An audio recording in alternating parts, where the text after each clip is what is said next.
Dans cette capsule, on va aborder le point de partage d'un segment. Donc, la formule classique pour ça, c'est P, qui est en fait notre point qu'on recherche, est égal à P1, qui est notre point de départ, plus la fraction qui partage le segment, le vecteur qui relie P1 à P2, soit le segment. Donc, graphiquement, qu'est-ce que ça fait? Je vais dessiner un petit grillage. Ça, c'est nos X, nos Y. Donc, mettons que je dessine un vecteur. Ce vecteur-là. Ça, c'est P1. Ça, c'est P2. Donc, ça ici, c'est mon vecteur P1, P2. En fait, c'est mon segment P1, P2. Et P1, c'est mon point de départ. P2, c'est mon point d'arrivée. Donc, si je veux trouver la coordonnée de P ici, P qui, on dirait, est au 3/5 de P1, P2, du vecteur P1, P2. Donc, c'est à peu près ça, 3/5, on va dire. Donc, comment je ferais pour trouver ces coordonnées?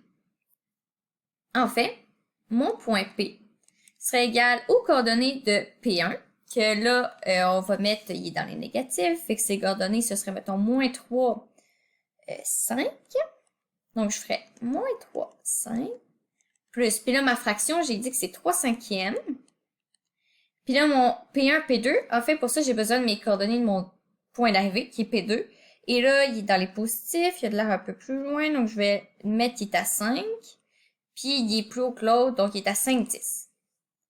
Donc, là, attention, pour le vecteur P1, P2, eh bien là, je vais devoir faire trouver la composante en X de ce vecteur-là et en Y de ce vecteur-là. Donc, pour ça, on se rappelle, on va utiliser, je vais écrire en dessous ici, ça va être delta X puis delta Y. Donc, delta X, ça va être 5 moins 3 ici. Et delta Y, ça va être 10 moins 5. Donc, au final, ça va me donner, désolé d'écrire un peu haut, 5 plus 3, ça c'est ma composante en X. Et 10 moins 5, c'est ma composante en Y. Donc, ça ici, c'est mon vecteur P1, P2. C'est en composante. Donc, comment je fais pour faire ça? Ensuite, eh bien, comme il est au 3/5, en fait, c'est quand il va falloir que j'additionne le 3/5 de chacune des composantes. Donc, ça va me donner P est égal à moins 3/5 plus 3/5 de 8. Donc, je vais faire 3 fois 8 divisé par 5. 3 fois 8, ça donne 24. Donc, 24/5.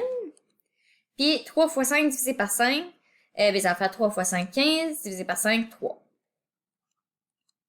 Donc, ça, il va falloir que j'additionne ce nouveau vecteur-là, qui équivaut en fait au vecteur 3/5 du vecteur P1, P2, au point de départ. Donc, je vais additionner ça au point de départ pour arriver ici.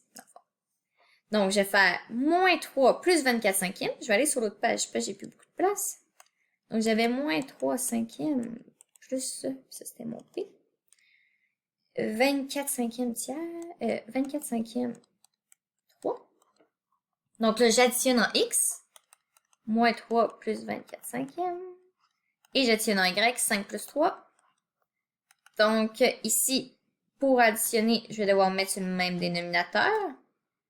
Donc, ça fait moins 3 fois 5 sur 5, plus 24/5. Et là, 5 plus 3, 8. On aime ça quand c'est simple, quand il n'y a pas de fraction.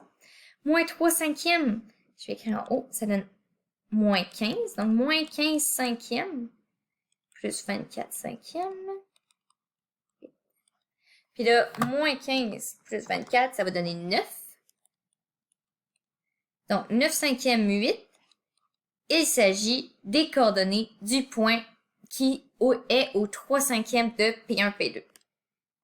Si je généralise ça pour vous donner une formule applicable dans tous les cas, vous avez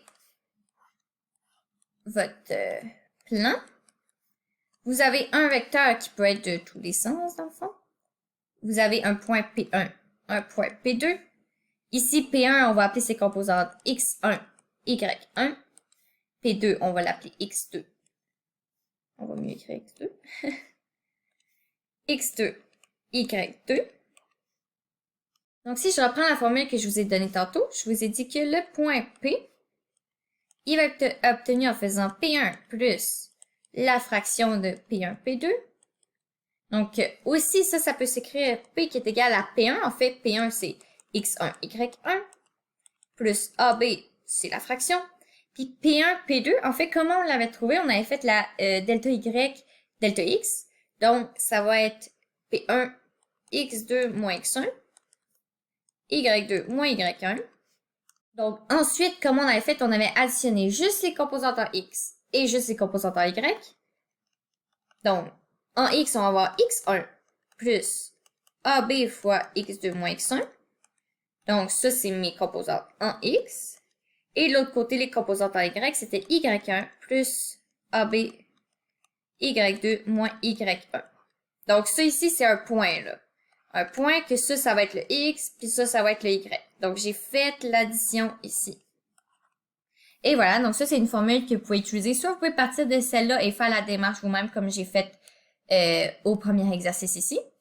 Ou vous pouvez utiliser la formule généralisée qui donne déjà toutes les informations pour déjà vous donner le point. Ensuite, ça c'est, j'ai juste fait une petite parenthèse. Ça, on vous donne une fraction. Donc, on vous dit le point qui est par exemple au 3/5 du segment P1, P2. Mais si on vous donnait plutôt un rapport, par exemple un rapport, ben, c'est comme si je vous disais M, N dans le fond. Donc, c'est comme, le rapport, c'est le point se situe au 2, 3, par exemple. Donc, 2, 3, ça veut dire quoi? Ben, ça veut dire que dans le fond, si j'ai mon segment, ben 2, 3, ça veut dire que j'ai 2 segments à gauche, puis 3 segments à droite. Donc, en fait, il est situé où? Il est situé au 2/5. Donc, s'il est au 2, 3, il y en a 2 avant, 3 après, donc il est au 2/5. Donc, une petite formule pour trouver ça. En fait, pour trouver la fraction qui est associée à ça, en fait, ça va faire M est égal à la fraction associée au rapport Mn, c'est M divisé par M plus N.